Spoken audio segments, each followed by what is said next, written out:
तमिलनाडु के मुख्यमंत्री के बेटे डीएमके नेता युवा कल्याण मंत्री उदयनिधि स्टालिन ने जिस तरह से कहा था कि सनातन धर्म के लिए कि डेंगू मच्छर मलेरिया और कोरोना की तरह सनातन धर्म को समाप्त कर देना चाहिए, और इसके बाद उन्होंने कहा कि हम अपने बयान पर कायम हैं। तो अयोध्या से हमने जो है तो 10 करोड़ की राशि घोषित किया था कि जो उनका सर कलम करके ले आएगा मैं उनको 10 करोड़ रुपए पुरस्कार दूंगा। इसके बाद जो है उन्होंने कहा कोई फर्क नहीं पड़ता, तो हमने कहा कि अगर जरूरत पड़ी तो मैं इसको और इनाम बढ़ाऊंगा और फिर हमने घोषणा किया कि मैं 18 सितंबर को मैं स्वयं जाऊंगा, उनसे मुलाकात करूंगा और मैं उनकी गर्दन स्वयं काटूंगा। ये बयान आते ही वहां हाहाकार मच गया।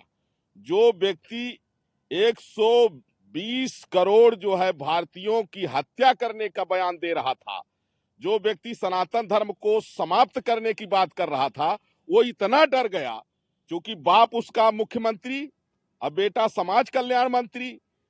वहां केस तो उसके ऊपर बनता है। अगर वो इस तरह का बयान न दिया होता तो फिर उसके पहले तो हम लोगों की कोई प्रतिक्रिया नहीं थी, लेकिन जब उसने सनातन धर्म को समाप्त करने की बात कहा तो सनातन धर्म तो तब समाप्त होगा ना जब सनातन धर्म को मानने वाले समाप्त हो, उसको मारा जाए। तो सनातन धर्म को मानने वाले 80% भारत में हैं, लगभग 120 करोड़ हैं। 120 करोड़ लोगों की हत्या करने का बयान समाज कल्याण मंत्री उदयनिधि स्टालिन ने दिया। उसके विरोध में मैंने कहा और मैं 18 सितंबर को तमिलनाडु चेन्नई पहुंच रहा हूं उदयनिधि स्टालिन का सर कलम करने के लिए। उसने जो हमारे ऊपर जो है राष्ट्रद्रोह का मुकदमा पंजीकृत कराया। अब राष्ट्रद्रोह का मुकदमा चूंकि उसका बाप मुख्यमंत्री है, वो खुद मंत्री है, अब पुलिस उसकी है। मुझे पता लगा है कि तमिलनाडु के डीजीपी रात भर रोए हैं बैठ करके। वहां की पुलिस रात भर रोई है इस बात को लेकर के, क्योंकि यह गलत हुआ है। राष्ट्रद्रोह का मुकदमा तो उदयनिधि स्टालिन पर बनता है, जिन्होंने 120 करोड़ निर्दोष सनातनियों की हत्या करने का बयान दिया है।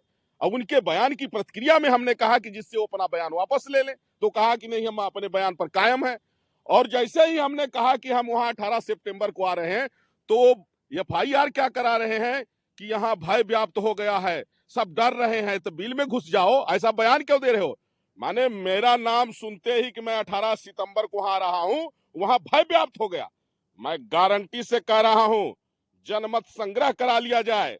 वहां उदयनिधि स्टालिन के बाप से ज्यादा समर्थक हमारे हैं वहां तमिलनाडु में, और तमिलनाडु ने पूरे देश में।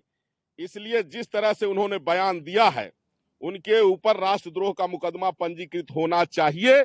ये तो उल्टा है, कहते उल्टा चोर कोतवाल को डांटे।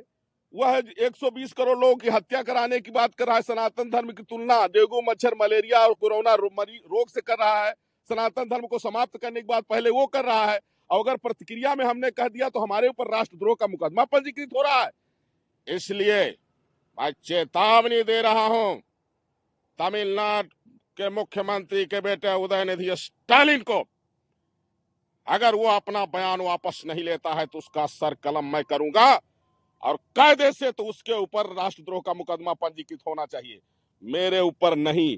क्योंकि मैं 120 करोड़ जो है सनातनियों का आचार्य जगत गुरु परमहंस आचार्य बोल रहा हूं। हमने कभी भी हिंसा की बात नहीं की, लेकिन जब तुम 120 करोड़ लोगों की हत्या की बात किए हो, सनातन धर्म को समाप्त करने की बात किए हो, तो प्रतिक्रिया में हमने बयान दिया है। और अगर बयान तुम वापस नहीं लोगे तो गर्दन तुम्हारी कटेगी। तुम्हारे राष्ट्रद्रोह का मुकदमा पंजीकृत कराने से मैं राष्ट्रद्रोही नहीं, मैं सनातन धर्मावलंबी हूं, मैं प्रखर राष्ट्रवादी हूं, मैं जो है देश प्रेमी हूं।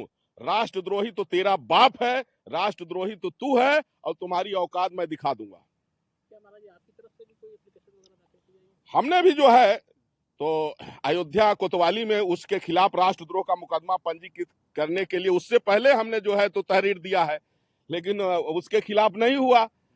और वहां चूंकि अब पुलिस पर दबाव बना करके उसका बाप मुख्यमंत्री है तो उसने करा दिया है, तो उसके कराने से नहीं होगा, उसकी छठी का दूध मैं याद दिला दूंगा।